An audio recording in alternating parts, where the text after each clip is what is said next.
To make a kerosene stove out of tin cans. Very basic tin cans.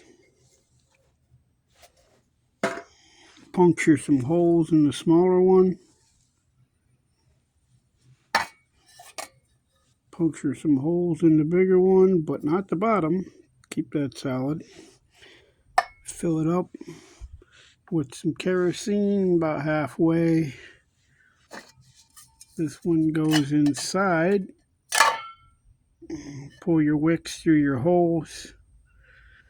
You can use square wick or round mop head wicks and light it. There you go. You can cook on it and you can heat with it. Very basic, very simple. Have a good day.